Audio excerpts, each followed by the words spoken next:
Hello and welcome to Some of My Friends Read Comics. We've got Vance. It's vampire time. We've got Chris. When did you start good-mouthing the undead? And I'm Kia. Hi, welcome to the show. Wait, was It's Vampire Time a quote from the book? No, I was trying to do It's Morbid Time, but then I remembered that Morbius has nothing to do with what we're covering today. No, I mean it's a Marvel vampire. All right, so we're doing maybe the most famous Marvel vampire of all. We're doing some Dracula books. Noted Marvel Yeah. villain Dracula. Yeah. Marvel creation. Stanley, he created Doctor Doom, Galactus, Green Goblin, and Dracula. Already in the public domain, even though it's only been, 75 years since the novel came out? So that would be like, I don't know, The Great Gatsby being in the public domain. Imagine. Crazy. No, that would be, if it's 75 years, that's like a book written in like 1945. That's like almost like, what is that? Yeah. Jeez. Bram Stoker needs to learn to put out a miniseries every few years so we can keep the rights. Come on, Bram. Captain America is older to us now than Dracula was to these books. Whoa, that's kind of wild. Okay, so we're reading. It's spooky season. We're getting into October here. It's almost spooky season. So we just wanted to do some spooky stuff. We're doing the first appearance of Blade, which happened in Tomb of Dracula, issue number 10. So we're just kind of reading issues 10 through 15 just to get a feel for the series and what was going on and see what Blade does. These are from the early 70s, from 1973, I think is what I have written down here. 72 or 73. I don't know if I've ever read a Blade comic. He's got to have appeared in something, but not explicitly for the... It's wild they made movies out of him because he doesn't have much comics footprint. He doesn't. I mean, but he's a cool... He fights vampires. What more do you need, right? I know. It's a really easy sell for me. It's pretty good. These were written by Marv Wolfman with art by Gene Colan. And... I guess, do we need to talk about Dracula and how this worked with Marvel? I guess he appeared first in some other comics and then got his own series, Tomb of Dracula. And, I mean, that's it. I guess I should probably explain. So the reason that, I mean, maybe not the only reason, but the main reason that there's a Dracula book is that after the the Harry Osborn drug story that I think we did for this show, didn't we? Mm-hmm, Yes. Mm-hmm. They changed the comics code and allowed you to now basically you could do monsters as long as they had appeared in literature. So you couldn't do like zombie zombies, but you could do like voodoo zombies. And you could do Dracula and Frankenstein because they were in books. So suddenly, classy monsters. Yeah, suddenly you can get your foot in the door. You still can't do the EC comics like, weird, creepy. I take off a mask and I'm a drawing of a monster. The greatest monster of all, man. There's voodoo. There's voodoo in these comics too. They really did just like once the floodgates opened, they were just like shove it all in there. Let's get it all in there. Yeah, it's kind of wild. It's a fun. I mean, not to spoil my final thoughts already, but like it's a fun little thing of like, what if Dracula just has like a spooky adventure every month? I was surprised how much I enjoyed these. It's weird though because like this ran for like 70 issues, and like Dracula is not your protagonist, but he's your main character. It's like I'm trying to think of like. Somebody that's like a villain, but not like Loki or an anti-hero. Like Dracula has like one or two issues here where he's an anti-hero, but for most of the point, he's just a straight up villain. I'm trying to think of like any other analog for like, we're going to follow the villain and like people that want to thwart him, but we can't defeat the villain ever. It's very weird. Yeah, I don't know. Maybe we'll think of something as we go through here, but let's just roll into it here. Oh, also, of course, we're still doing our long read of JLA and JSA team up sort of stuff. We are reading JLA 160. That'll come at the end of the episode here. The JLA and the JSA have been defeated. Will they be able to save time or something? Okay, we'll find out. But Tomb of Dracula number 10. His name is Blade is the name of this issue. And we start with two youths, Bobby and Ellen, and they're trying to sneak onto a ship at the docks, and they're trying to make it to America so they can get married. away from Ellen's parents. And I don't think they mentioned where they are, so I only know that they are not in America. But then some vampires show up. Oh my god, right off the bat. The captions also promised us that we're going to get 3 deaths in the next 47 minutes. So I'm like, all right, let's get going. We have these, they're Dracula's legions. I don't know why they're interested in these 2 randos, but, these vampires are gonna vampire, I guess. And then no one's gonna miss them. The people that knew them, they're just gonna abscond away. So they're easy targets for in a pre-cell phone world to just drink for blood if you're hungry. Why not let them get on the boat first though? Because then they can't leave. Yeah, that's a smart idea. How terrible for the parents though. They'll never know if their kids ran away to another country to get married or got killed by vampires. It's all the same to them. But they so Blade, he calls himself Blade the Vampire Killer, which I don't think he calls himself that in the future. Or does he? Is it Blade the Vampire Hunter? Or I don't know. Vampire Killer seems so that's the name of the whip in Castlevania. Violent. Or maybe it's the name of a song in Castlevania. Yeah. He's doing a good job. He's got his little strap. I feel like these knives don't look safe on his person. They're strapped over him. They're wooden though. I don't know. Oh, they are wooden knives. You're right. And yeah. We get a nice little fight with them. Blade kills a couple of them. One of them tries to turn to a bat and fly away, but Blade stabs it and it turns human. Oh my god. And then a guy named Harker shows up in a wheelchair. I think in a later issue we get his full name, Quincy Harker. Harker's definitely a classic name, classic vampire from the novel character. There's a lot Nina of Harker's involved. I don't think Quincy Harker is though. Is there Quincy Morris, or I'm now confusing Castlevania? I think I am. Don't know. You're right. There is a Quincy Morris. Okay. He's that's right, from Texas. And Harker is a dude in a wheelchair. He's being pushed by his daughter Edith, and it seems like the gist I'm getting is that he's a series regular, just right in his first bit here. Right. And he's like, "Hey, I got a call that you were in this part of the country, so I said I'd come over here." And Harker is kind of mad that Blade killed the vampires instead of letting them lead Harker to Dracula so that they could, essentially cut the head off the vampires and be all good to go. But Blade doesn't care. He's like, I'm here to kill vampires. And he storms off. Yeah. We get a scene change to a party boat in the ocean. Not where I expected to go. We got this rich guy, Gabriel Trulane. He's in charge. Who's sometimes misspelled as Gabriel. Gabriel? He's Gabriel. He's Gabriel in mine, and he's called Garby for a few pages, and then Gabriel later.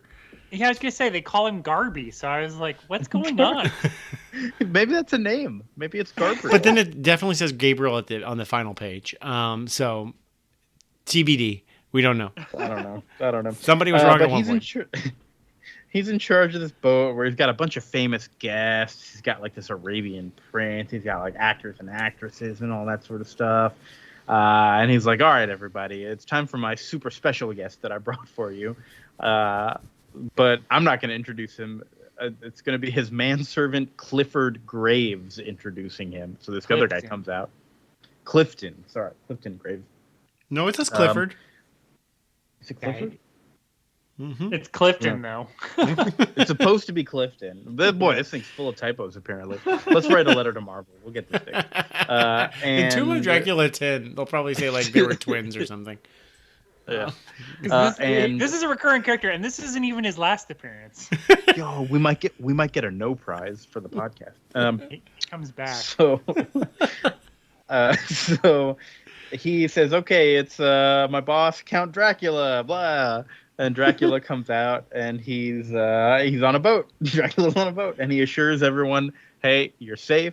All this stuff about me sucking blood and attacking beautiful young ladies and flying around and being a bat, that's not real. That's just a story from a Dracula from 500 years ago. Me, the real vampirism, it's kind of a disease. I'm just a regular guy like y'all." Pretty good. I like that he tries to pull. It's the only time he does it, but he's just like, oh yeah, you probably just read about the book or saw the play or the movie, but none of that's real. It's real good. And then later they're hanging out, and Clifford/Clifton is asking like, "Hey, why didn't you just kill them?" And Dracula says, "No, I've got a plan. I'm going to use these people." Okay. And then he heads to. Because they're all Hollywood phonies. They're powerful, right. but they're very powerful. But they're, I guess, weak-willed and easily susceptible. So he's he's going to control the elite. Speaking of weak-willed and easily susceptible, he goes to Gabrielle Trulane's girlfriend on this boat and seduces her and is like, "Hey, come back to my room with me, huh?" And he sucks on her blood a little bit, and then she passes out. And it's like, "All right, Clifford, you hang out with her, watch over the body. I'm gonna go do some vampire stuff." And he heads to the captain's wheel. He kills the captain, or he vampirizes the captain, I guess. I don't understand why he had to do that. I don't understand his plan from this point forward. Well, he starts steering the ship, and I don't know why he's doing that, but everyone's like, "Whoa!" And it's like all turbulence and stuff, and everyone goes flying, and like, man, Dracula cannot steer a ship. I think he made he's making himself like a dinner boat, right? Is that his plan? It's like, we're just going to go out in the ocean, and then I'm going to eat all 50 of these people over. But he doesn't want to eat them. I don't know what the plan is. Yeah.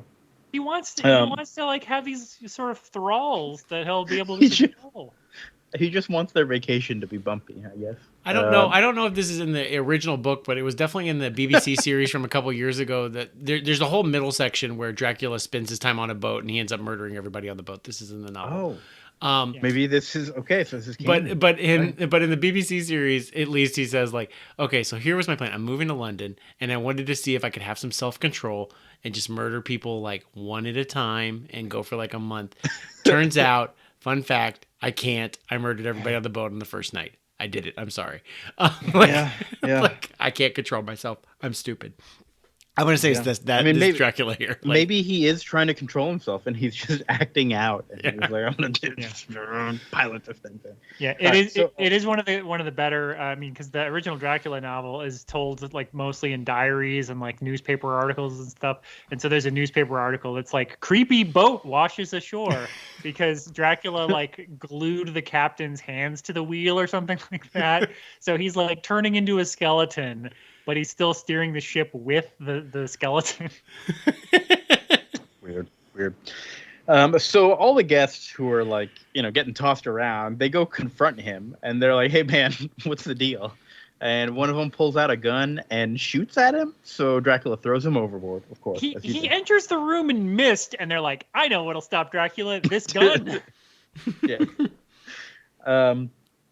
Meanwhile, Blade is on a boat. Okay, hold on. When we jump to this scene here, what they told us that this boat is 700 miles southeast. How did Blade get over here so fast? I mean, I guess he could have taken a plane part of the way, but I don't know. This isn't Blade. This is Blade. This is a different guy. It's a different guy. All right. It's misspelled. So he's on a little rowboat, which can go real fast and catch up to this thing. And he's got some scuba gear, and he's like, "All right, here we go." And he jumps, down underneath. He boards the ship with a harpoon gun. Dracula is ordering everybody on the boat to serve him or die. And this one guy, I guess he's a priest or something, he refuses. He says he will not serve an unchristian dog, and he has a cross. Ooh, Dracula hates crosses. The accursed cross, he calls it. And he reels, and everyone starts attacking him. All right, good job, everybody. Clifford/Clifton Graves hears that his master is in trouble, but he's supposed to be watching this girl who's passed out and whose blood just got sucked. And he's so deep in thought that the girl wakes up and hits him with a lamp, and she's like, "All right, I'm going to go after my lover."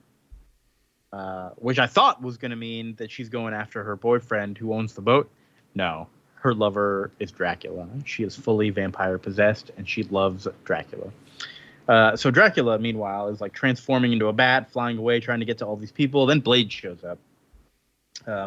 Dracula's like, "Hey, Blade, thanks for killing those 3 weak vampires you killed, but also I'm going to get revenge for those vampires because you deserve it." makes sense.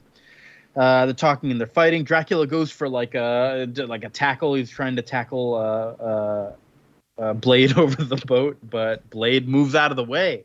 And Dracula says, "What? You moved?" And Dracula flies overboard. I like that. I like to think it's just the character that not recognizes his own flaws, but he's like, "You're a braggart, Blade. That makes you nothing." I'm like, Dracula, have you heard yourself? He's bragging the whole damn time. Like he's nonstop bragging about all his cool powers and how all of them are morons and fools compared to him. And he constantly eats shit while he's doing it too. Oh god. So Dracula would go plummeting into the ocean, except he can turn into a bat, so he's just like flying, of course. Then this girl shows up to her love, Dracula, and she's mind controlled. And Dracula's like, Graves, what is going on with this girl? She's ruining everything. She has done nothing. She has showed up and said, "My love, here you are." And Dracula is pissed. He's like, "Get her out of here, man!" Dracula style. Yeah. And Dracula says, "You know what? This doesn't matter. I mind controlled the captain to set a bunch of explosives on the boat. Anyways, I'm out of here." And he turns into a bat and flies away. Blade says, "All right, everybody jump overboard. This plane's gonna blow," and the ship explodes. Graves so is like, wait a minute, master. Like, I served you. He's like, "You're an idiot, and I don't need you," and just flies away. Oh man, I really have no idea what Dracula's plan was here. And that's the end of the issue. It ends with the boat exploding, and that's it. This is classic. You know, I know you guys haven't read a lot of it. I briefly want to recommend a great podcast, Marvel by the Month, that goes through every month and reviews the Marvel books that came out that month. They're to the early 70s now. And Gene Colan, the artist for all of these issues, he does this on Daredevil all the time. This is the Marvel method, where they sort of give a script to him, but then he kind of, or they give sort of a story idea to him, but then he goes and draws everything, and then it gets dialogued in. He almost always will just, like, they get to the last page of Daredevil, and they're like, "Oh crap, we got to solve this." A lot. And it's just like, what was he trying to do here? Yeah, I don't know. There are several issues here that just feel like, fuck it, we don't have anything to do. We blew up everything. We're done. Right? Bye. We're done. Dracula just flies out a window. He's like, "See you next time." Yep. So yeah, we've met Blade. We blew up a boat. Let's go on to Tomb of Dracula number 11. This one is called Voodoo Man. It's another kind of a one and done for the most part before things start to get a little bit more into sort of an ongoing story here.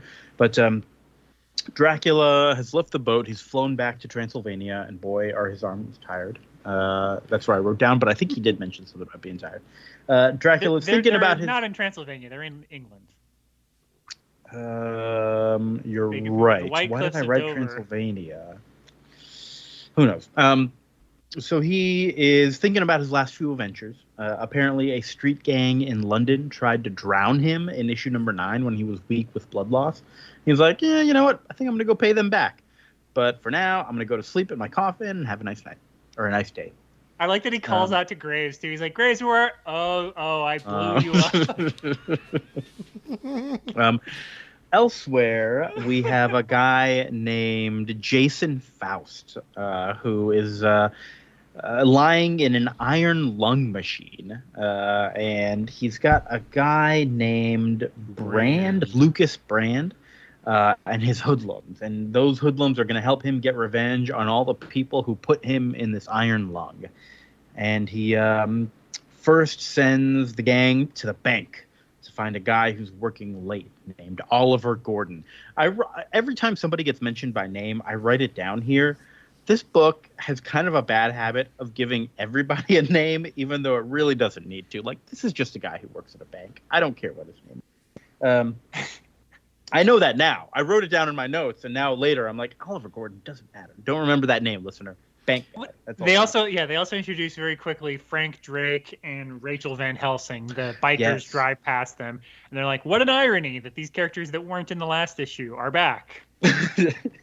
Yeah, it's there's a few mentions of irony throughout all this, and it's like, boy, if this was just a story written by a comic book writer, you would think this was a coincidence, but this is real life, and it's a lot deeper than that.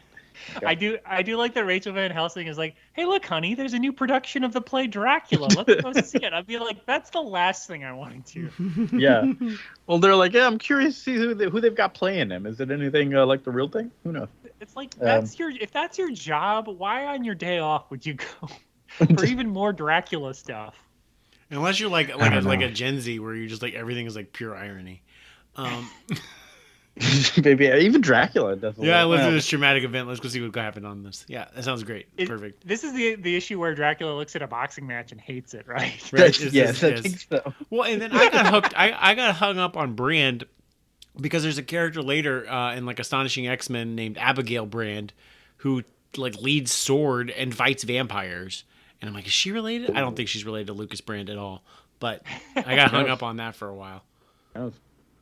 So what do we have here? Let's recap. We've said a lot of names real quick. Don't worry about those two who are going to see the Dracula play. We'll talk more about them later. The Van Helsing. Right now, don't worry about the Van Helsing. Don't worry about Van Helsing. She's not in this. We've got Lucas Brand and his motorcycle gang, and they're going after a guy in the bank because of their boss, not real boss, but Jason Faust, who is in an iron lung machine. Okay, let's go. So they get to this bank guy. He's working late, and they're like, hey, we hear that you didn't let Faust cash in his savings bonds early. And he's like, yeah, that's the rules. And I'm like, well, now he didn't have enough money, and now he's going to suffer in this iron lung machine. He's like, oh, damn, I feel kind of bad about that.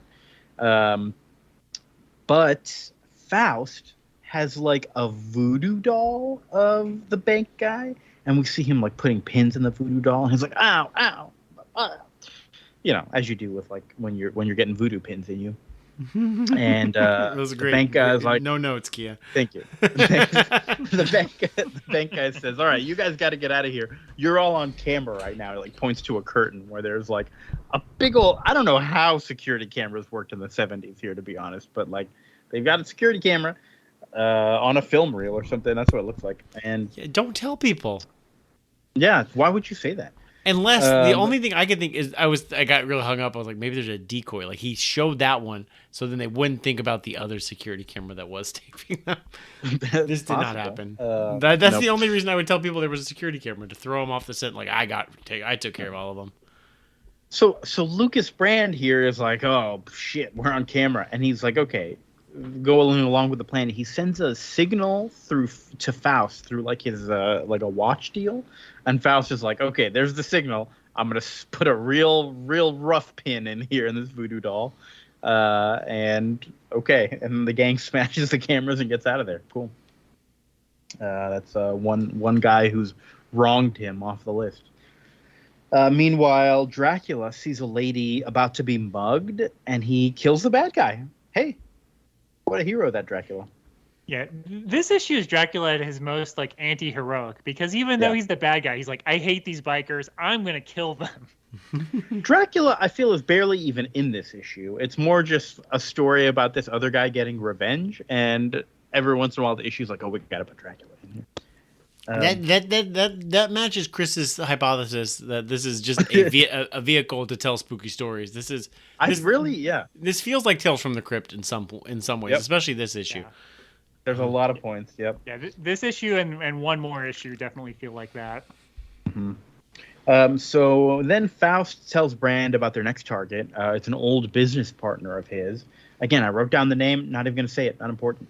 But this business partner abandoned him in Haiti and left him trapped with like a voodoo tribe or something. And that's how he got injured and put in this iron lung thing. Also, that's how he learned voodoo, by watching them do it. And he's like, hey, I know voodoo now. Cool.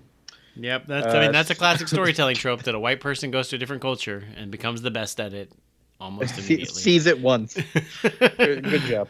I mean, I guess he got voodoo done to him, so he kind of knows how to do it. It's like acupuncture, right? Yeah, definitely. Anyone can do it. Like whenever I'm a doctor's patient, I'm immediately a good doctor afterwards. Yeah. Mm-hmm. Yeah. Duh. Meanwhile, Dracula goes to a club and he drags out some dude who's dancing and having a good time, and he's like, hey, I need to know where your motorcycle gang is. But the dude doesn't know. Yeah, he's like, I quit that gang today because they said they wanted to kill people. Dracula's like, I believe you. So then he flies away. He finds a dead body on a cliff. Who appears to have been frightened to death. Can't find like a proper cause of death. I guess this was the business partner that they killed. And then Lucas Brand's gang makes it to victim 6. And this is where the captions are all talking about irony, like, or whatever. They're going after Quincy Harker now, the gang is, who's met Quincy Harker. He's that guy, the wheelchair guy, right? And they knock at his door. Quincy Harker is home alone at night. Everybody is out. He hears a knock at the door. Just like instantly presses a button to unlock the door. Why did you do that, man? You could have been safe in your door. You shouldn't have unlocked the door. Whatever. Yeah, what if it was Dracula? Just come right in. Yeah. Didn't even ask who it was. But they tell him about Faust, and they're like, hey, remember when Faust asked you for some ideas for where to go? And you said Haiti? Turns out Haiti sucks, and he got voodooed, and you're to blame for that. I don't really think this one is on him. Like the business partner who ran away and left him to die. Yeah, like, that's sure, bad. that's bad. But this guy is just like, yeah, I hear Haiti's nice. It wasn't nice. It's terrible. I'm gonna kill you. So then thankfully Dracula shows up. He hypnotizes the whole gang and says, go drive your motorcycles off a cliff, which is pretty good. That's a good Dracula power to use. He takes Lucas Brand for himself, though, and turns him into a vampire and sends him to kill Faust. Okay, that's pretty cool. Faust has a precautionary voodoo doll of Brand, though. Wow, lots of twists right here at the very end. Brand doesn't feel the pain from the voodoo doll because he's a vampire, okay, but it still kills him after enough pressure. All right, that's fine. Now, but Brand still bit Faust, so now Faust is a vampire? All right, cool. Lots of shit happened right here in the last couple pages. But he's a vampire still trapped in an iron lung. Wouldn't he not need it anymore? I guess it just put him back the way he was, but as a vampire? I don't know. I have to imagine we'll see this Faust character again in the future, but that's all we see of him in these issues that we read. I'm curious. What happened to Faust? Who knows? But that's it for that issue here. Like I said, not a whole lot of Dracula. He didn't even go after the bad guy himself. He just said, all right, you guys all go kill yourself. You, bad guy, go take care of the other bad guy. I'm done with it. Washing my hands of this. Which, I do like that Dracula does that sometimes. He just does not care. No return of Faust. This is his only appearance. What?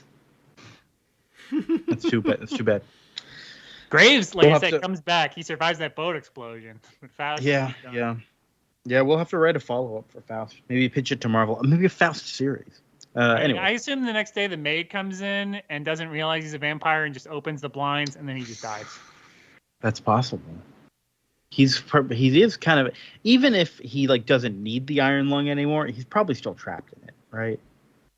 I don't know how you get out of there. Anyways, we're on to issue number 12. It's called Night of the Screaming House. So here's where the kind of series, what's the word I'm trying to look for? The ongoing kind of story picks up here. Dracula has just gone after a woman named Elizabeth Langley. Again, I wrote this down. They mentioned her name twice.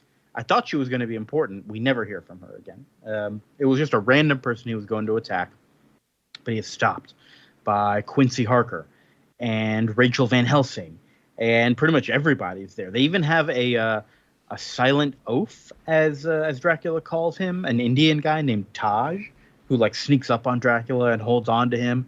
This issue really just gets go. It feels like the last issue should have been a different issue that built to this one in a weird way. It just it gets going here, and they're fighting, and we got all the main characters. And Chris said these feel like fill-in issues, but it's still the same team.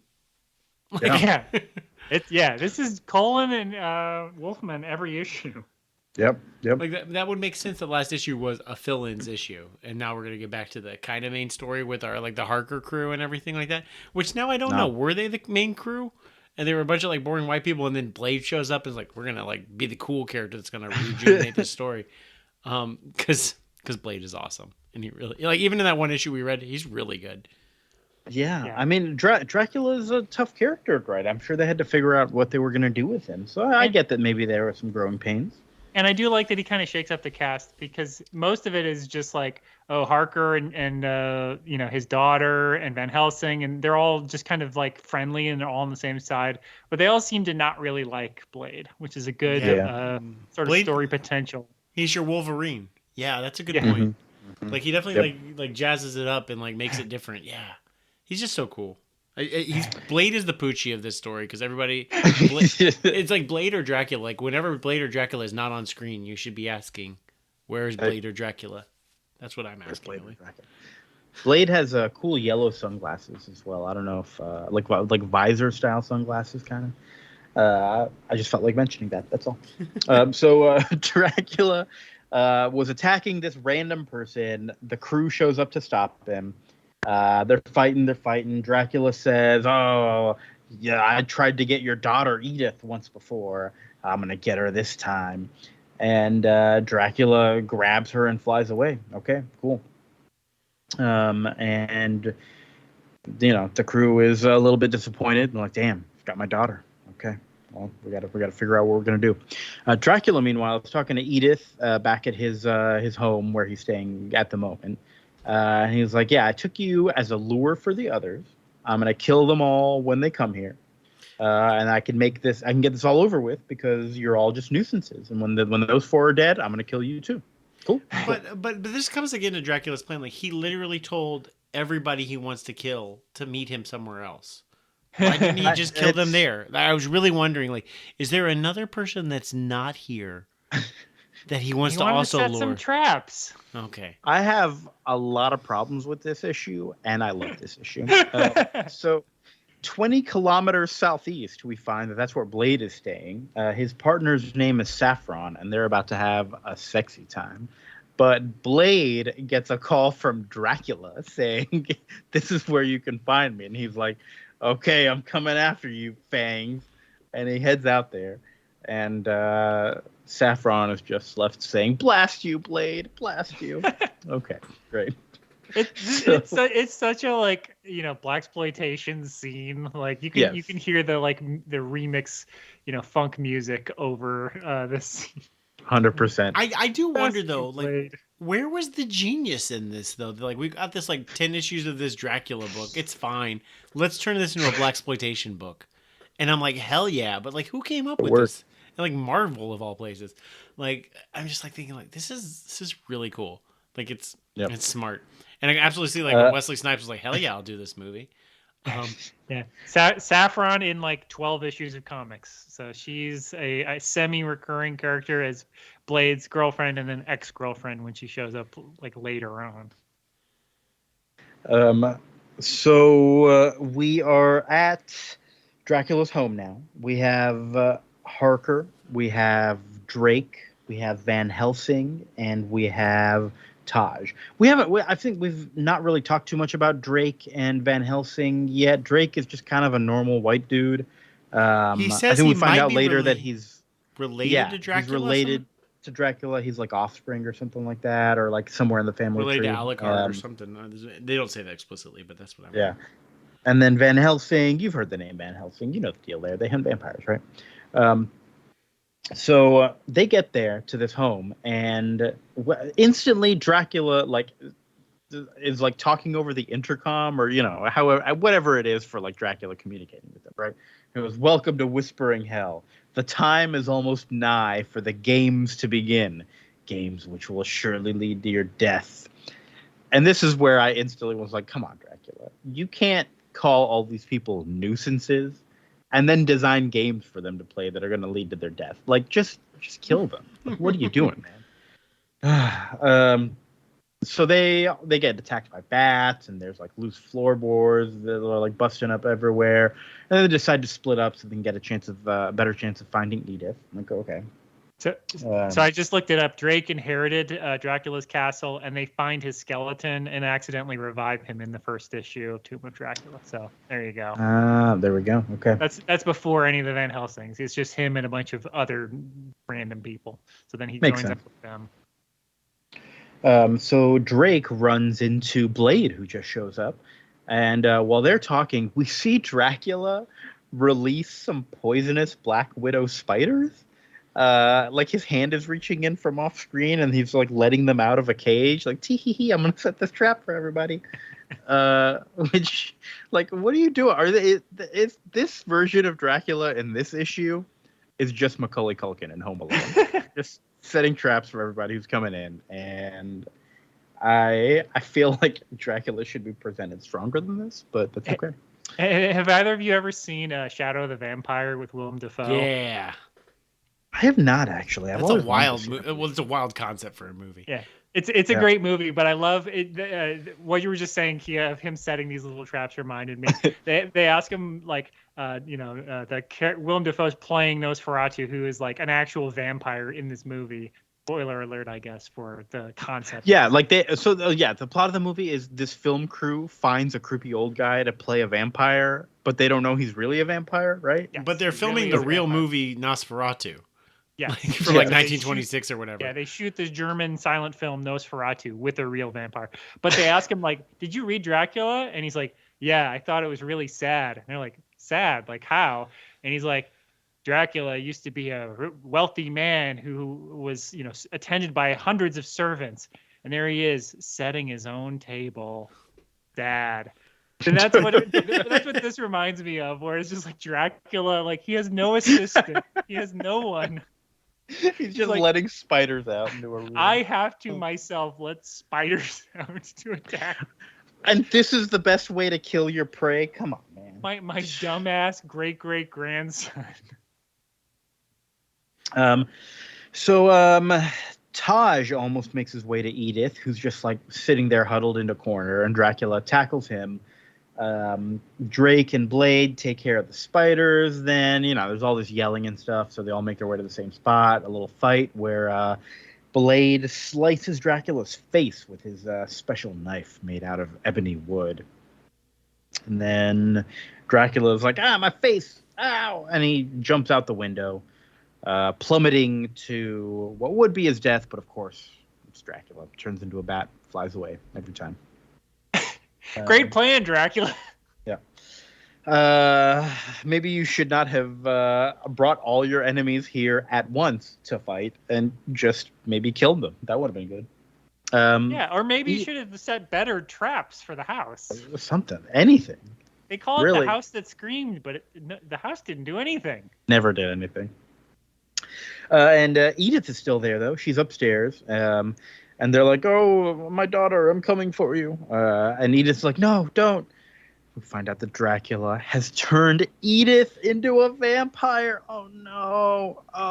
And she's getting all bloodthirsty and wild, and she's about to attack, so they've got to knock her out.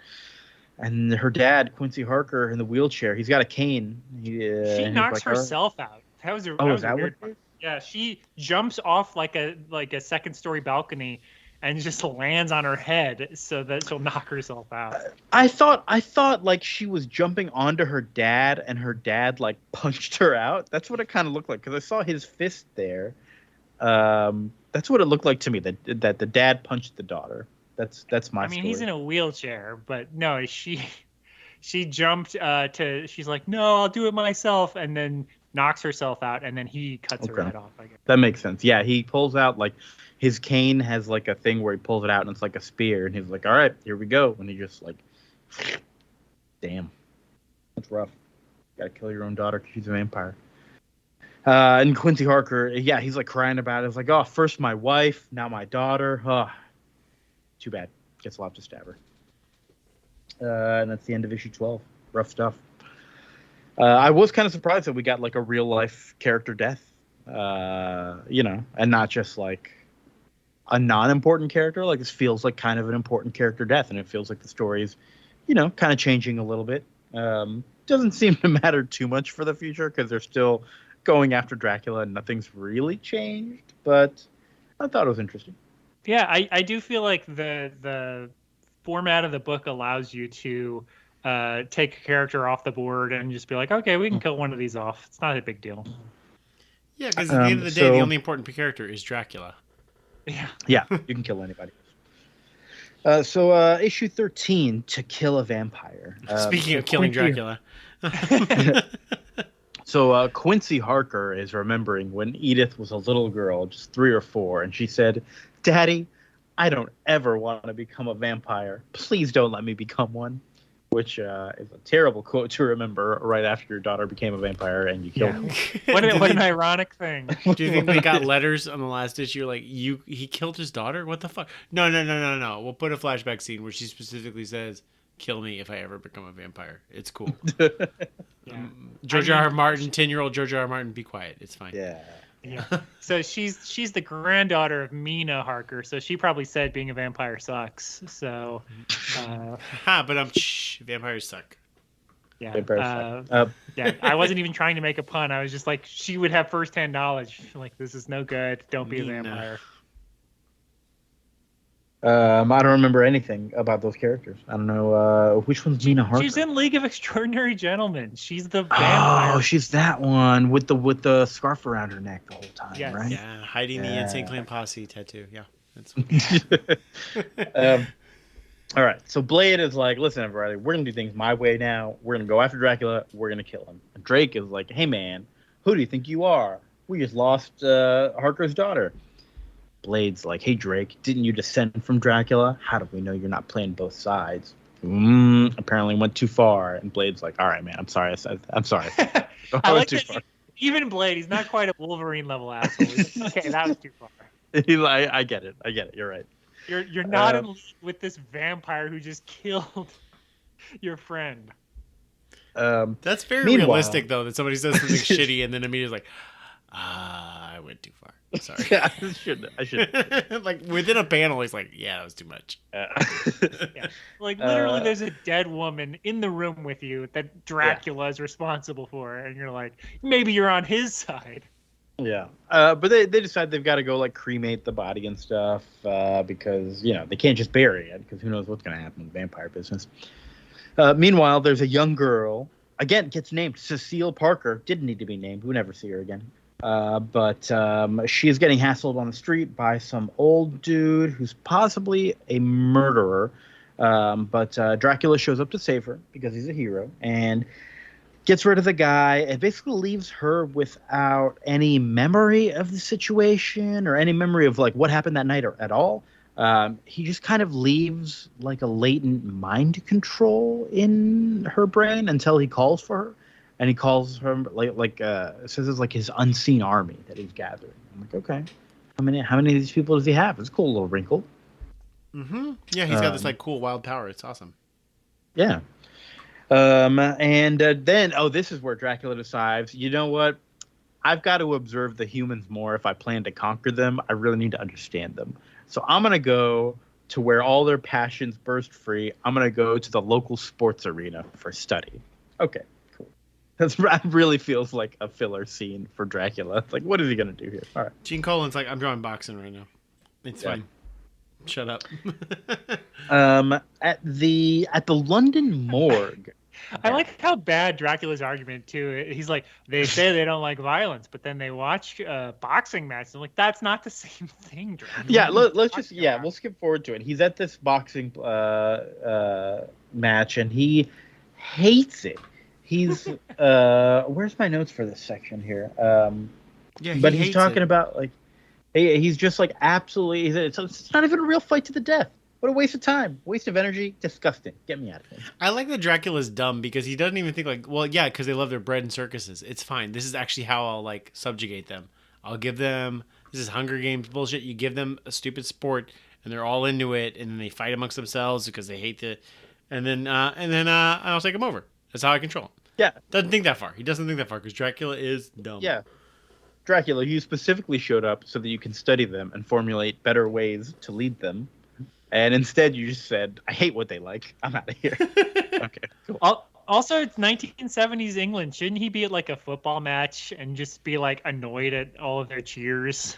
Dude, I was trying to talk to Kimberly. I think next time we go to like an English football match, like it was like a high school match, like a high school high school like American football match, where you have the rival school on one side of the field and the in the audience in the American school, but it was like 3/4 of the stadium against the rival team was in 1/4 of the stadium, and the whole time in an English football match, it was just us shouting and screaming and like singing songs at the other one quarter of the stadium. It was amazing. Yep.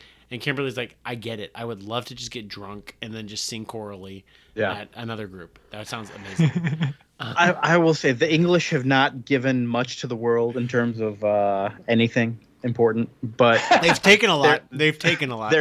But they have. But I will say the one thing they have given to the world is chance at sporting events. They do it better than anybody. Congratulations, British. I just wish we'd have seen that scene where Dracula watches a night soccer match and like, I hate this. That man pretends to fall down, but he's not hurt at all. This is a mockery of real violence. He would hate Manu Ginobili. I love it.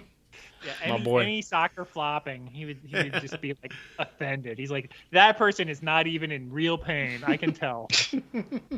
He can tell. He's good at it. He always brags about it too. Dracula would be a great soccer ref.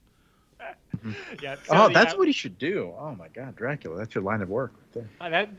That would be a great a movie pitch. Dracula sporting referee.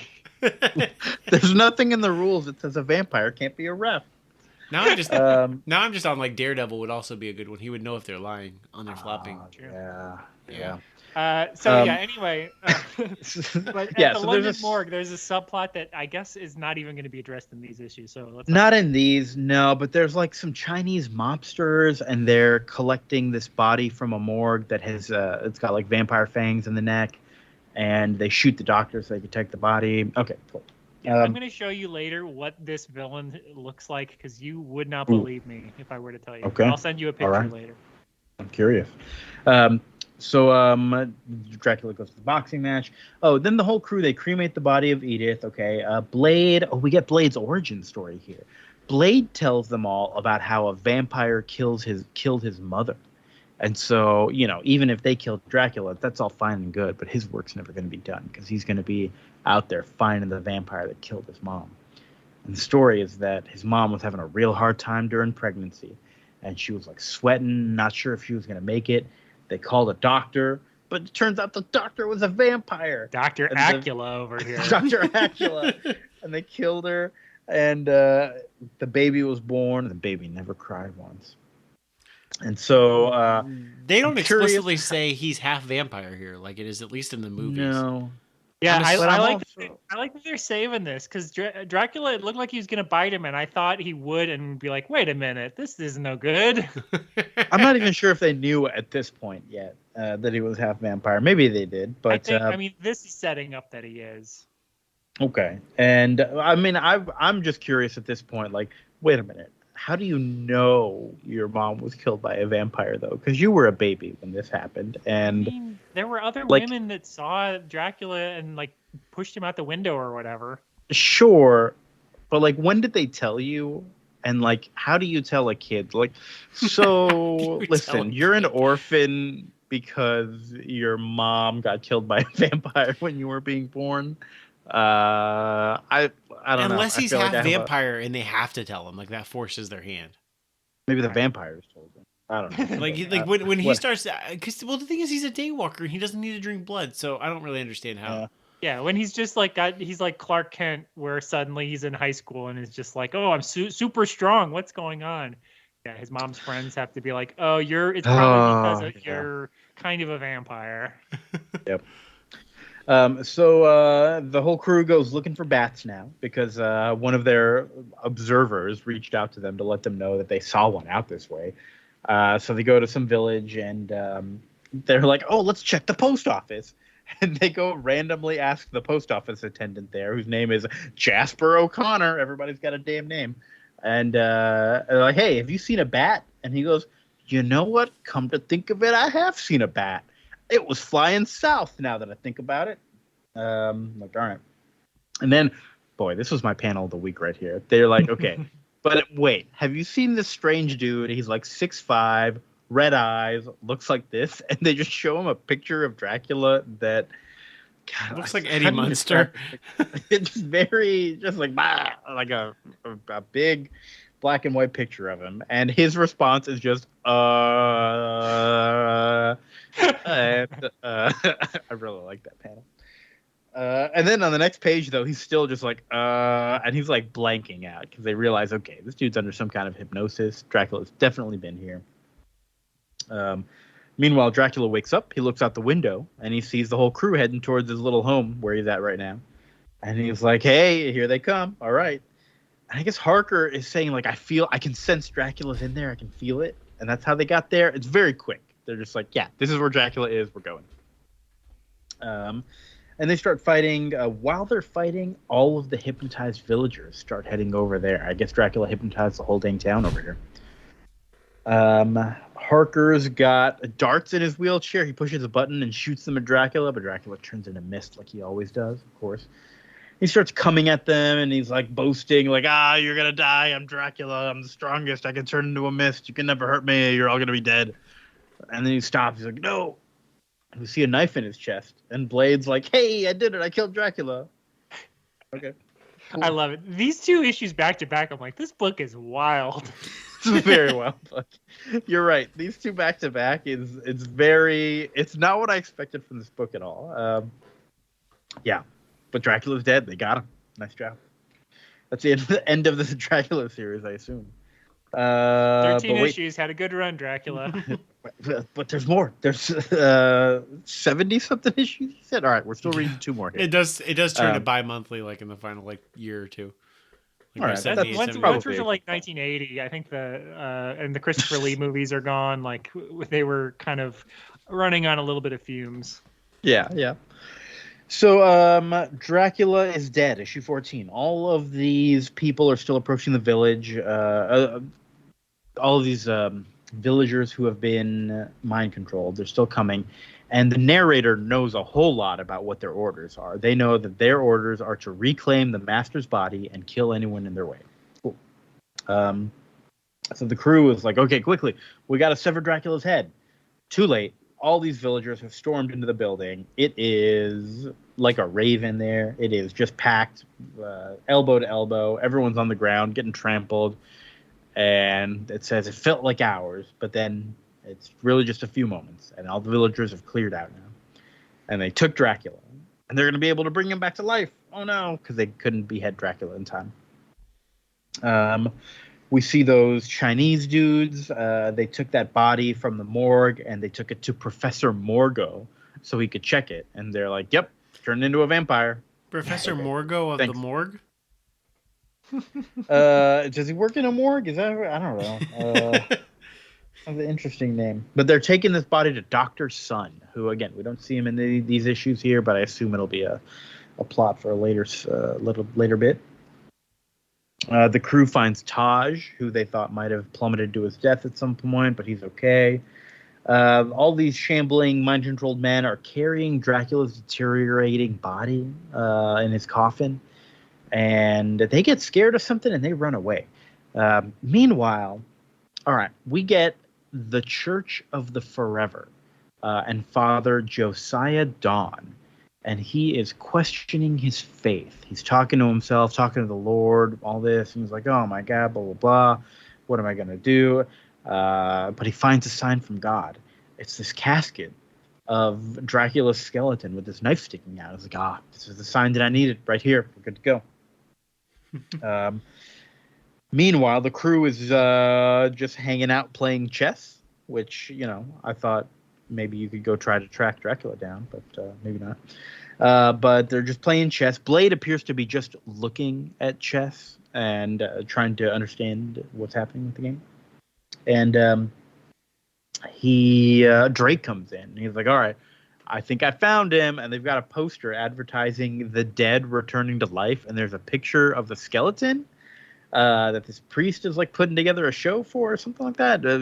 Again, not what I expected here. A little out of the ordinary, but we get this nice big event now, this big church event where they're going to bring this skeleton back to life. I don't know how he knew this was going to happen and how this skeleton was going to come to life, but I guess the Lord told him or something. And all these people in the audience, they're going mad with religion, man. They're going they're chanting, "Give us the truth, Lord, give us the truth." And the Father Josiah Dawn, he's going to remove this knife, and bring this body back to life. And Blade is in the audience. The whole crew's in the audience. Blade's shouting, "Don't remove the knife. You'll doom us all." But he does it anyways. Dracula is back. Damn. Dracula's not dead. He is alive. I love the like mid transformation when Dracula's like growing his skin back, and so he doesn't have any features. He looks so happy. We haven't talked much about the art in this book, and like most of the time, the art's like, okay, it's there, it's fine. But every once in a while, like when somebody's really terrified or something, or when something kind of horrific is happening, I'm like, yeah, this is good. It's not like crazy good, but I'm like, it's good. It's good. It's like 70s good. Yeah. Okay. Well, and I'm like pissed though, because I'm like, well, how the fuck do you kill Dracula? Like, we stabbed him with a wooden stake in the heart. What else do we have to do to kill this motherfucker? Cut off the head. Cut man. off his head. Come on. That's it, man. You got to cut off the head too. Why didn't Blade do that? Because they got caught up. Townspeople showed up before they could. Ah, that's right. Okay. Yeah, that's how it happened. Yep. Next time they'll know to cut off the head. Every other vampire just explodes in the mist, but this motherfucker is the king of the vampires. He puts up quite the fight. Okay. He's rough, man. He's rough. Anyway, I love Colin. You know, I was sort of bagging on his storytelling a little bit about how he has to wrap up every issue in like a page. But his art is great, especially in this issue. This is very dynamic, like panel construction. Not all of it's like uniform. 1972 is pretty wild. It feels epic. Yeah, and the skeleton stuff, like it looks so cool. I wish there were more skeletons in this book because he does good skeletons, and I like looking at some skellies. So Dracula says, "All right, priest, I'm gonna kill you as your reward for bringing me back to life." But the priest has a cross. Everybody has a cross in the audience. I kind of feel like the main crew of this book should get some crosses because they seem to come in very handy, and they don't have any.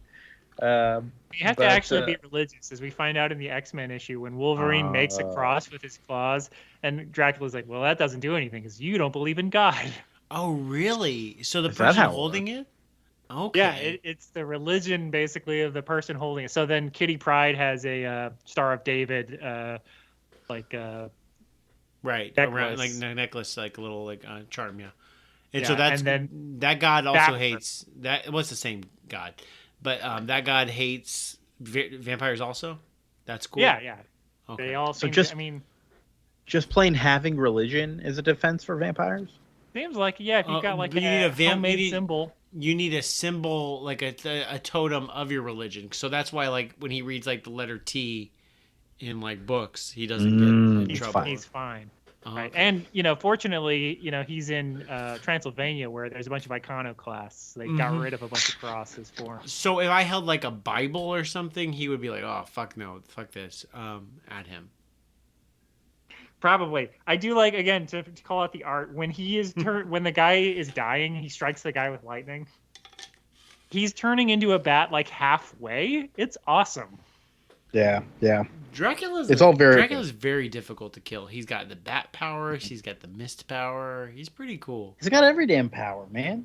And I like that he is not going to just stay there and fight. He's like, no, this isn't going well. I'm out of here. So this priest is going to summon death to take Dracula away.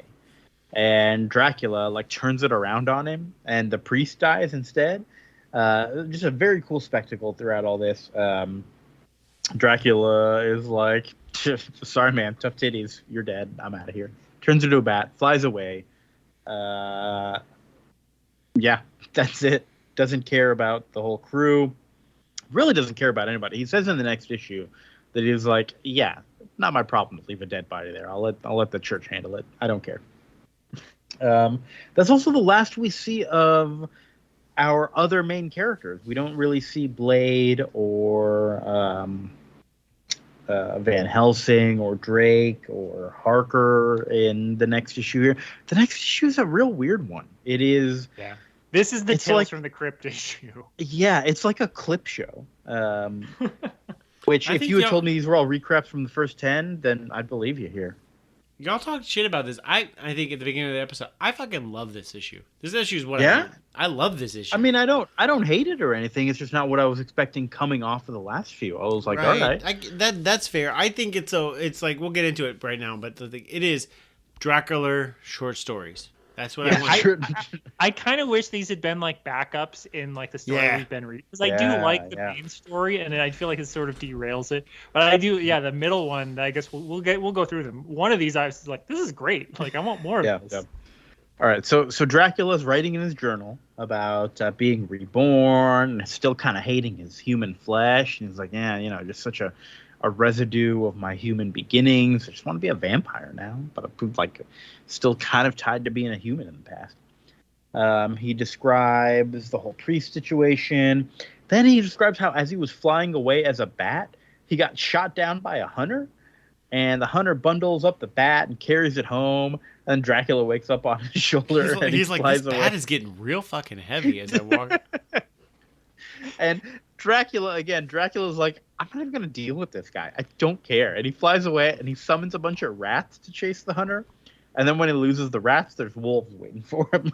So, I do like this version of Dracula who just summons shit to handle it. It's like this is the Dracula I would see as the boss in a video game who's just going to summon mobs to keep me busy. That's yeah. I do like he says he died horribly as he lived. Like, you didn't even know this guy, Dracula. Then he's a hunter. He's a piece of shit. I hate him. Yep. I mean, he seemed like a little bit of a hick here, so I don't know. A London hick, I guess. And so at this point, Blade later is like, he's an American, right?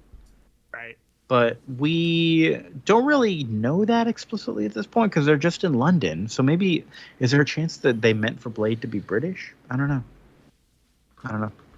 Anyways. I forget if they said where he was born in his birth flashback.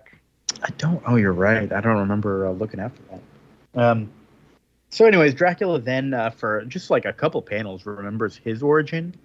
And he remembers his wife from 500 years ago who he loved. And he was like, boy, marriage sure ain't what it used to be, huh? And that reminds me of another story.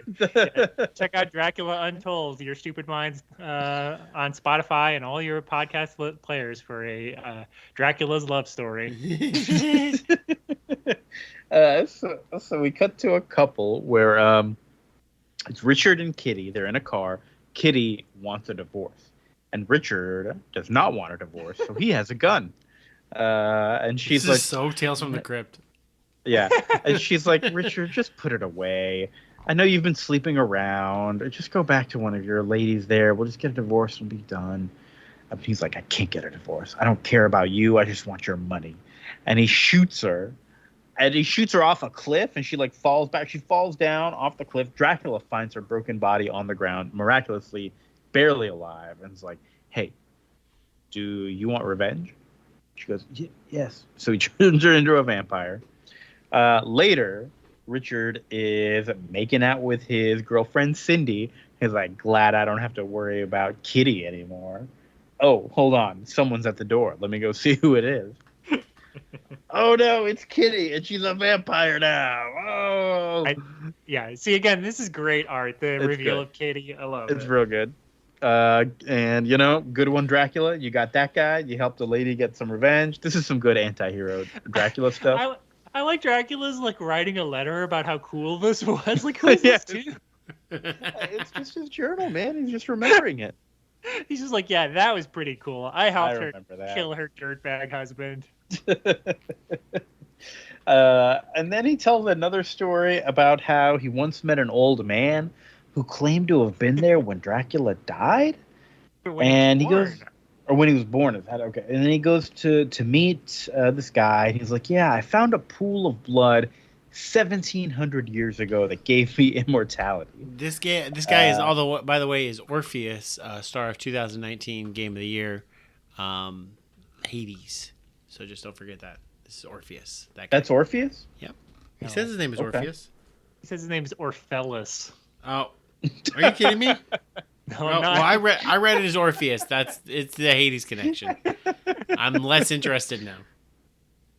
This letterer keeps fucking up. It's either Orpheus or Fellas. I don't know my Greek mythology enough. I'm like, yeah, there's a river of blood. Orpheus, yeah, of course. Right? Sure. Orpheus isn't even the main character in Hades. He's the stupid music guy. Who are you in Hades then? You're Zagreus. Zagreus. Ah, shit. Okay, well. Yeah. But it's okay. You can play it and pretend you're Orpheus is like the main character. Yeah, Orpheus is like the Cure singer. He talks like this. No, that's terrible at all. My voice kind of. We're not even doing it.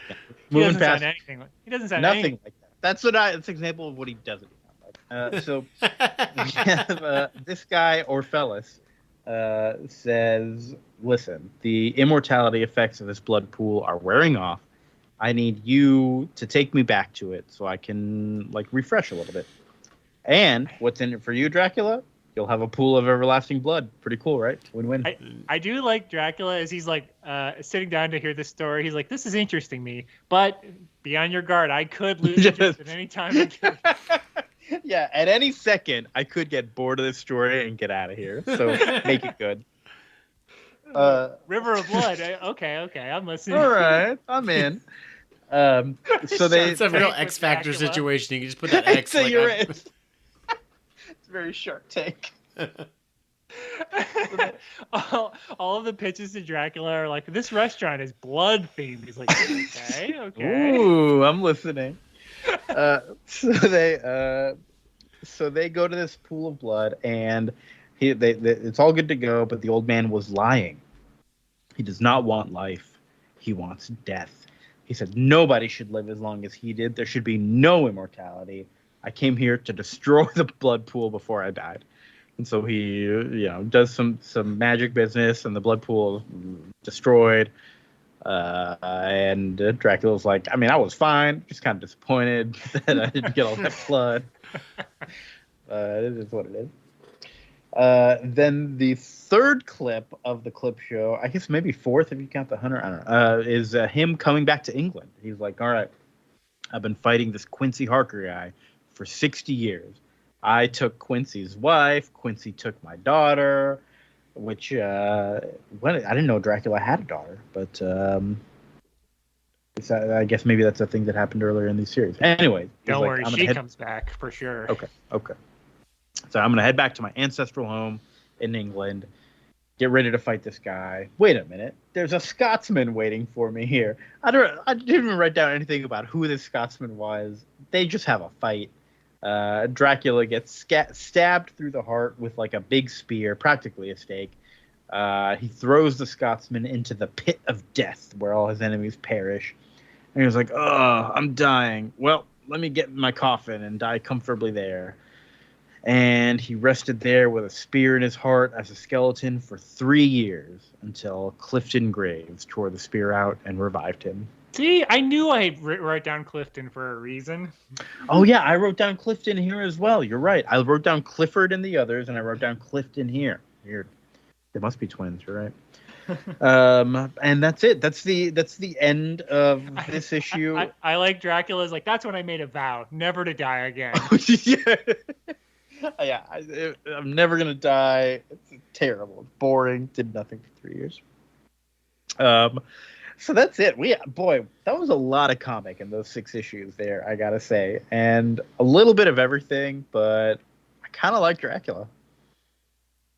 A good book. What did y'all think? We kind of talked about it already. Yeah, I mean, I think I'm probably the lowest on this. I didn't love this. I think it's interesting. I still think it's I like this last issue the most because I'm like, how do you make a book about a villain who can't be killed, who is not a redeemable villain? And this one at least had that issue of I'm gonna help this woman scorned kill her husband. I'm like, yeah, this is what I want. More stories like this, I could get behind reading 70 issues of Tomb of Dracula, of him helping people do evil for good reasons. That's what I'd be down for. But I don't care about the Harker crew at all, and I'm glad that Blade showed up to change them up. Make it because they seem boring. Yeah. It is interesting because you never know what Dracula is going to do. During that sort of murder or assault that was in progress when Dracula shows up, you're like, what's he going to do here? You never really know. He could just kill the guy and leave. He could just, kill the girl or fly off with her. He's a very unpredictable character, and I think he reminds me of Doctor Doom in the fact that he's like I said that he was called Blade a braggart. Like he's constantly talking himself up, which I think is hilarious. And yeah, I really do like he's very unpredictable as a character. That's but also these issues are just unpredictable. You just don't know what you're gonna get, and I kind of like that. Again, maybe I didn't like it because I wished for more of the main story and seeing where that was going. But also, it's okay to have a little break issue, a little fill in, even if it is from the main writers and everything. But you just want to tell an interesting Tales from the Crypt story sometimes, and why not? Write Dracula into it, and everything's fine. Yeah. Yeah. So part of me wants to read more of this, but boy, these are dense. I don't know if I've got the time for it.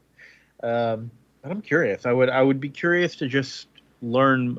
I know we read Dracula versus Apocalypse way back when, and that was this terrible. is way better than that. But I would be curious to just see more about how the Dracula idea just grew throughout Marvel, and just what happened to him by the end of it, like what this Dracula kind of looked like. It was just not a version of Dracula I expected to see, with all the setting traps and stuff. Like, again, just not what I think of Dracula at all. But I enjoyed it.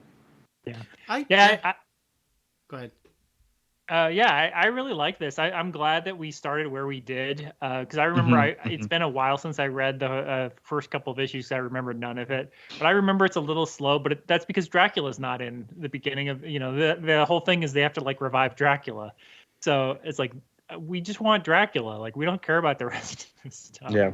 And it's kind of a shame that Rachel Van Helsing and what's his name are not characters that we care about.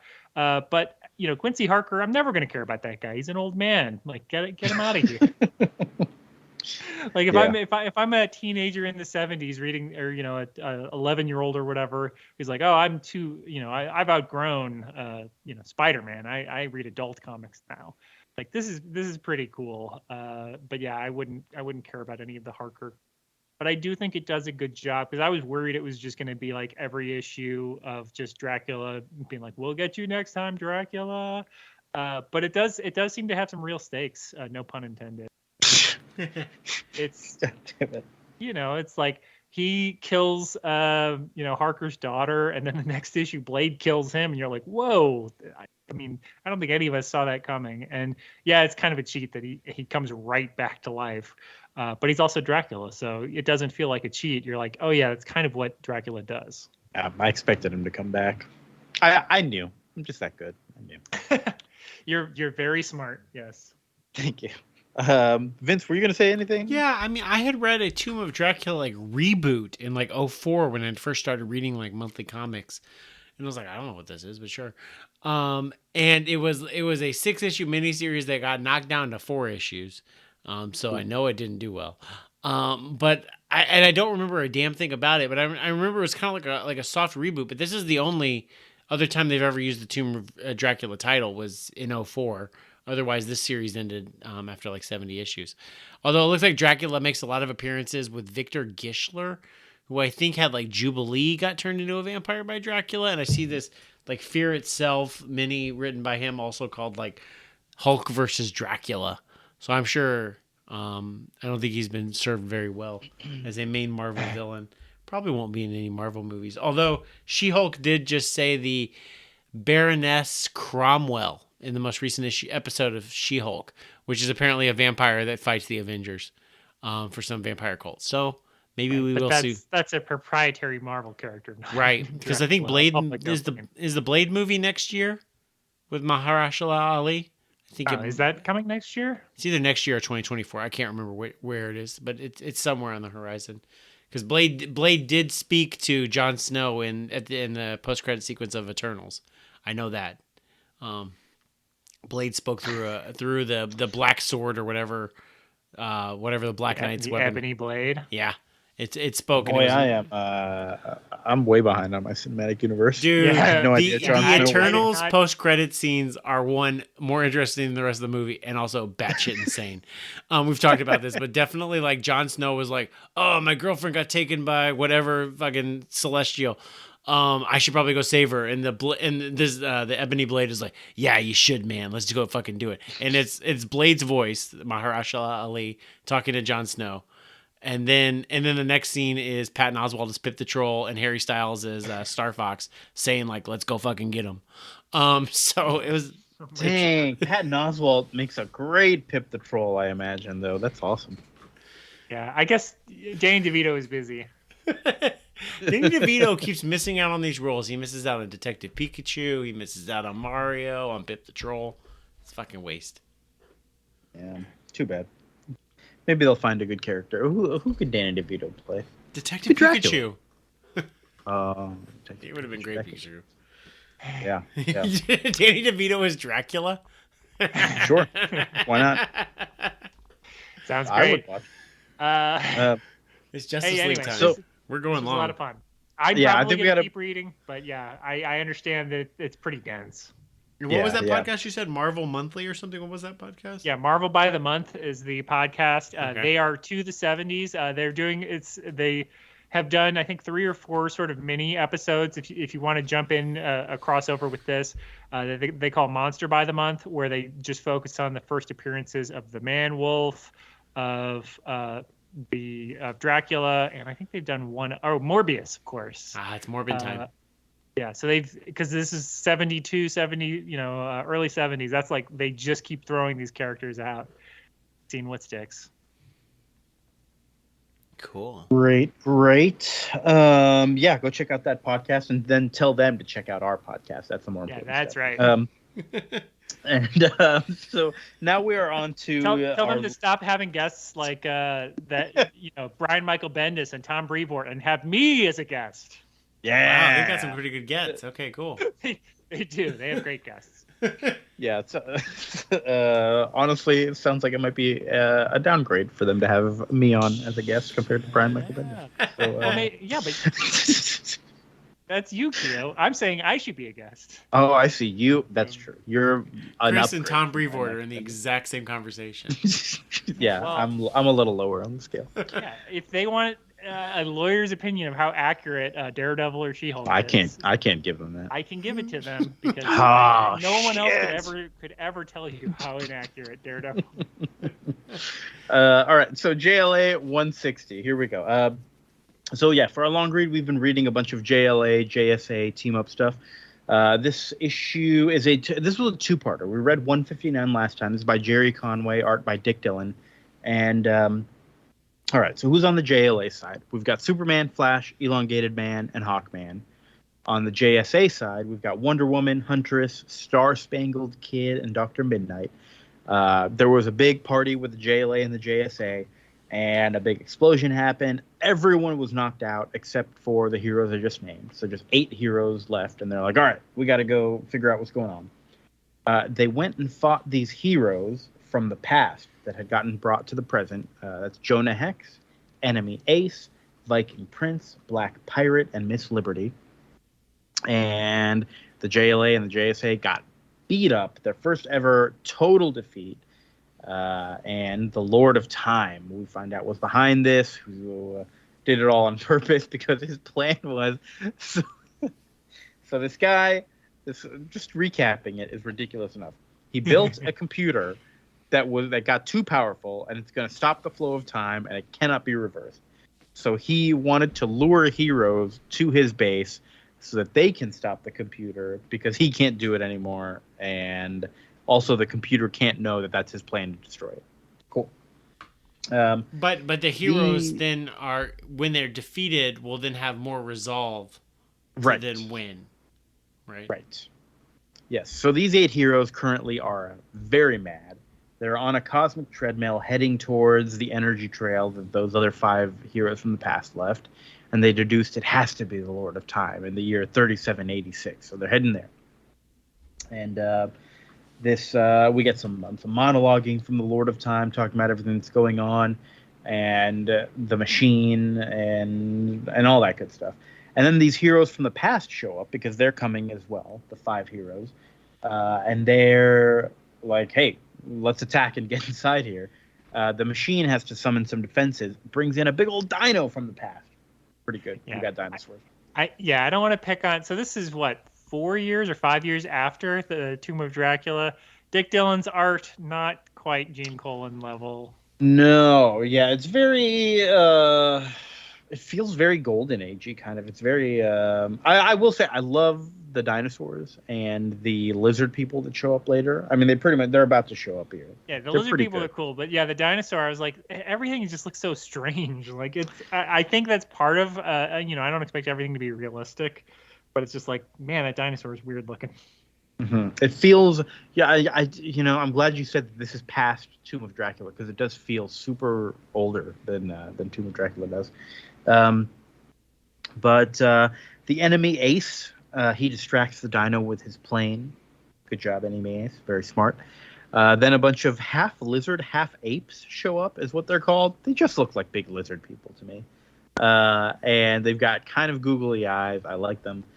Miss Liberty is like drowning underneath them. It's a little bit ridiculous how many of these lizard people there are. So the 5 heroes here are way outnumbered and defeated. And the computer is like, well, hey, successfully defended the base, but I'm confused, Lord of Time. Why would you let them attack? And why would you give them powers to make them stronger so that they can attack? And he really doesn't even answer. He's just like, that's just my plan. I'm not going to tell you, computer. I don't understand why he can't just tell the computer, like, don't do this thing you're about to do. I don't know. I have no idea. Because he's got a coding line that says, don't let anybody fucking stop you. Not even me. Yeah, not even me. Also, the computer, I feel like if this thing is such a powerful and smart computer that can pull a dinosaur out from the past as a defense, maybe might realize what's happening as well. I don't know. Yeah, well, it's bad at reading people. It can only understand math equations. It's not the War Games computer that's like, spoiler for War Games from 35 years ago. That's like, this game sucks. Like, there's no way to win. Like that. It's not that smart of a computer.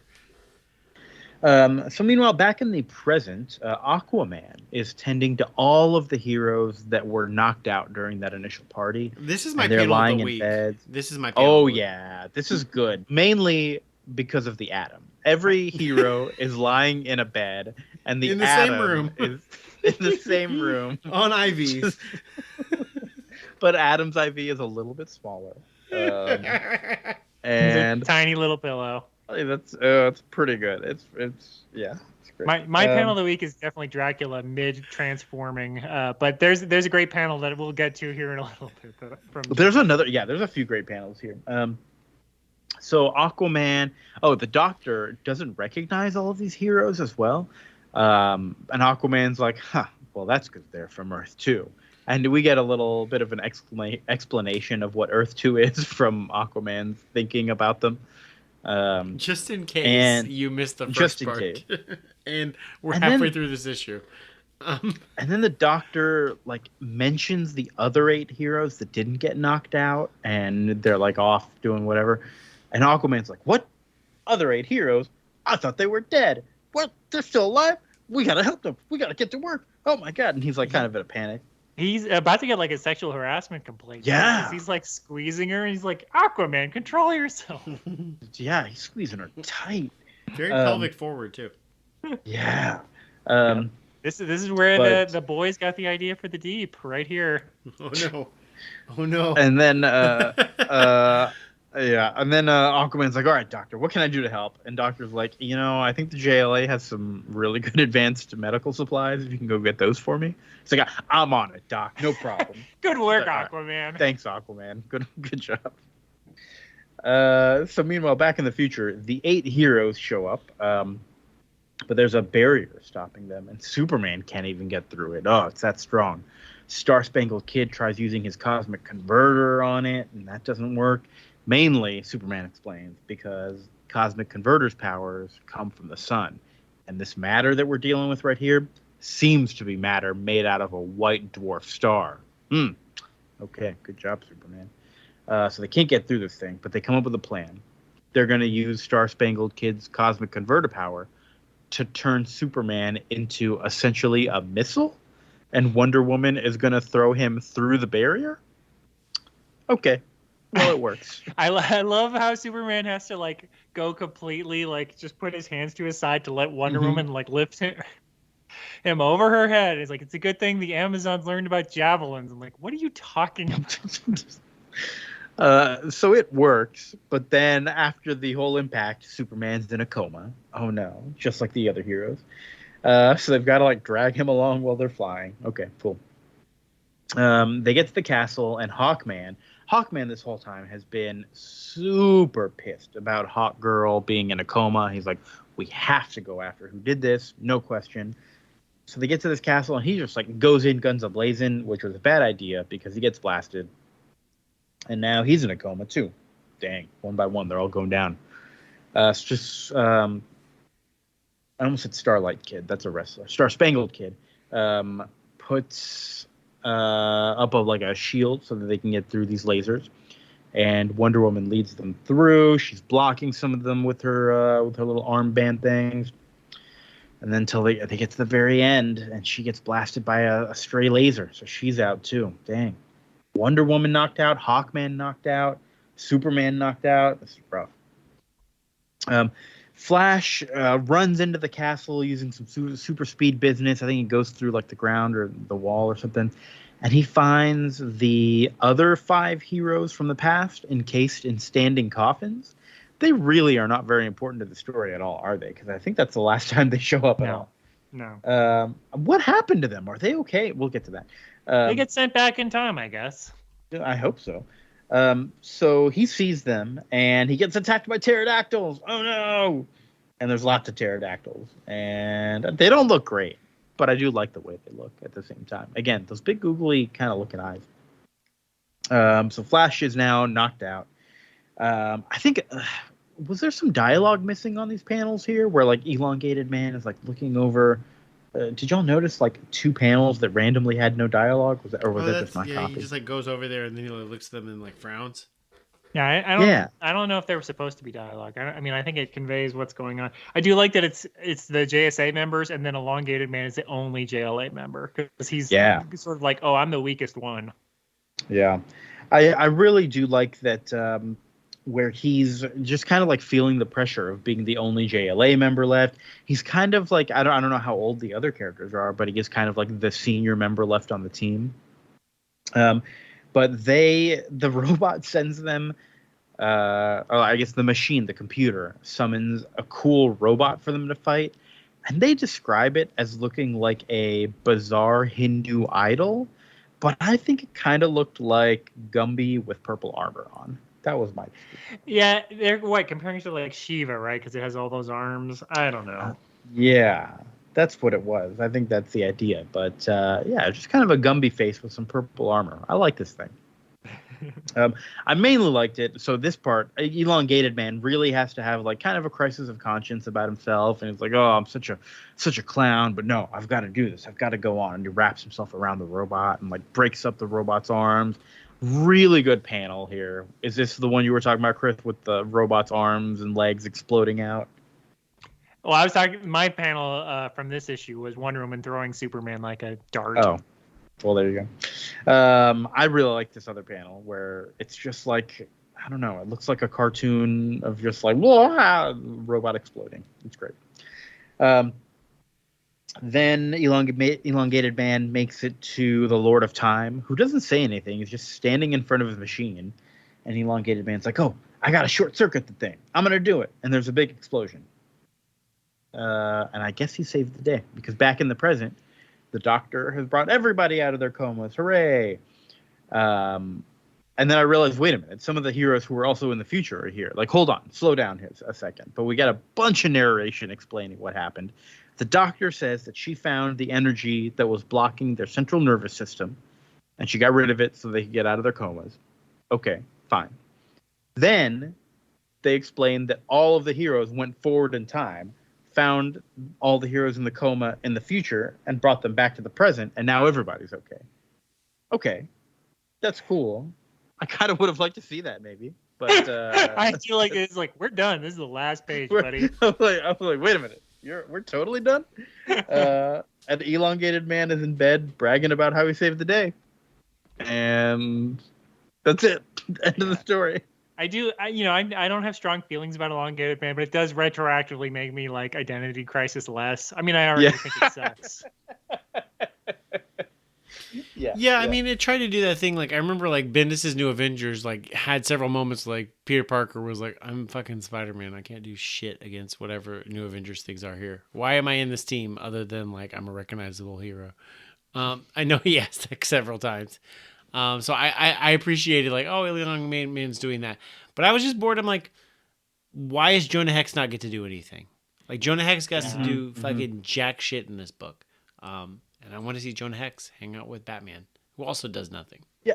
Well, Dr. Midnight did nothing, and Huntress did nothing, and they were, like, on the main team of this book. Yeah, I was going to say, Batman's in a coma. Huntress is there and doesn't do anything. Right. Aquaman does something, though. I did appreciate that. Aquaman had some moments.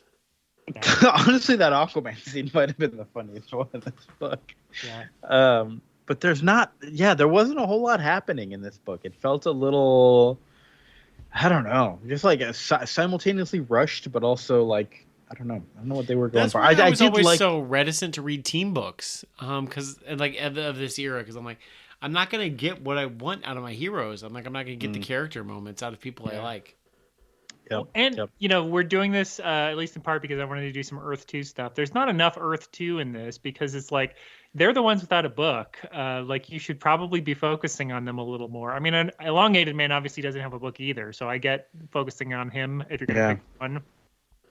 But yeah, it's just like I want to see, the last issue when you had like Batman talking to Huntress. Like I want more interaction like that. I want to see like what's different on your Earth kind of. Just have a softball game. You don't have to fight the Lord of Time every year. Mm-hmm. Mm-hmm.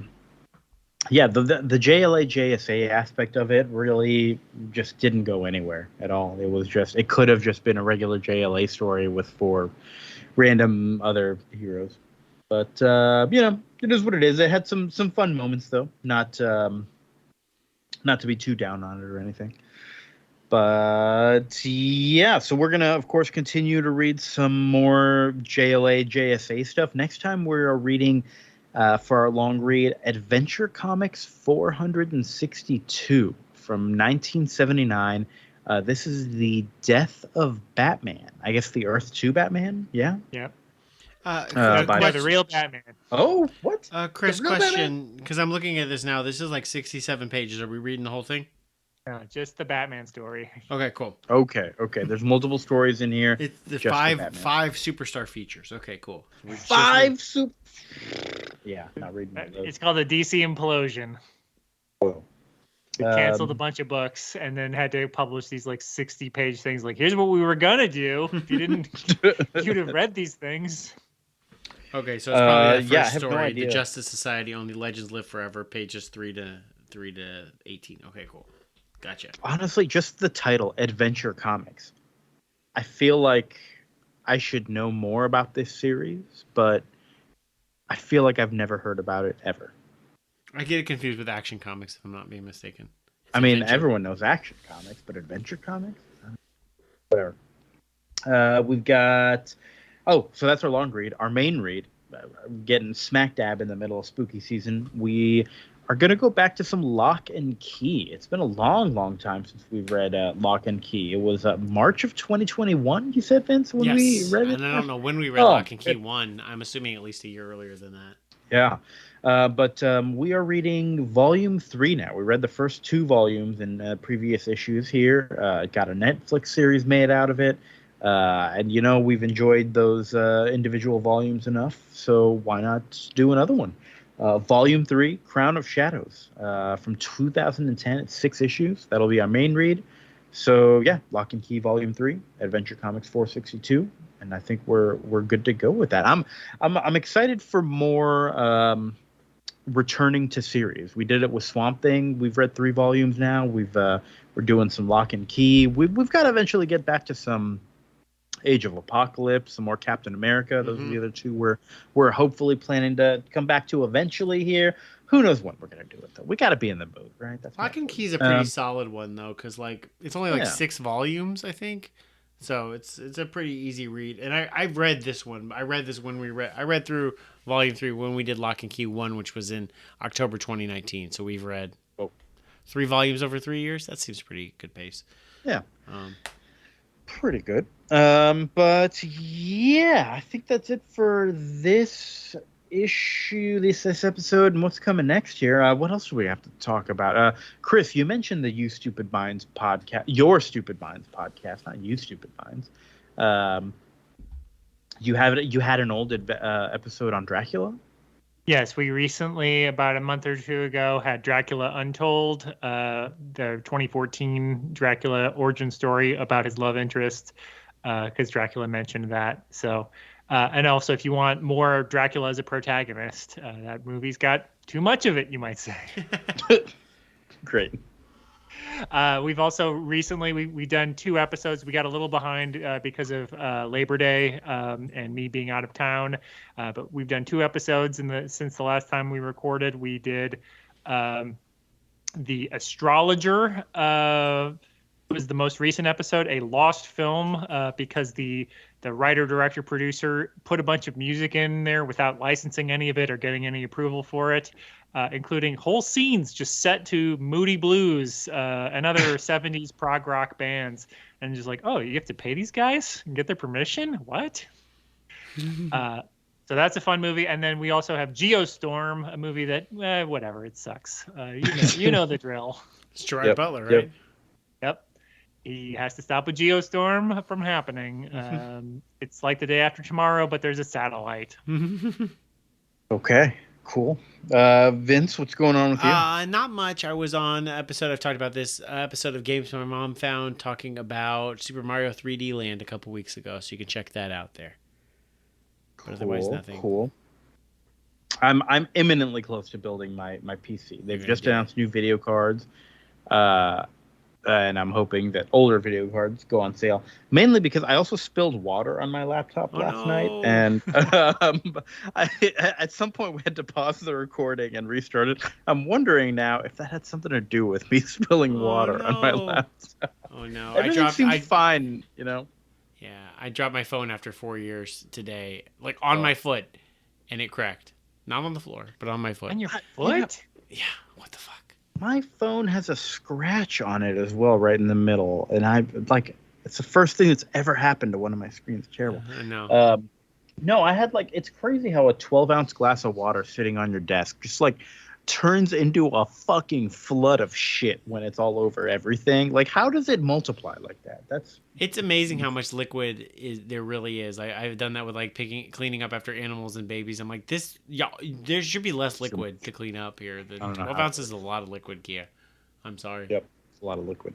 Yeah. But we're okay. Tell it to the signs, aliens.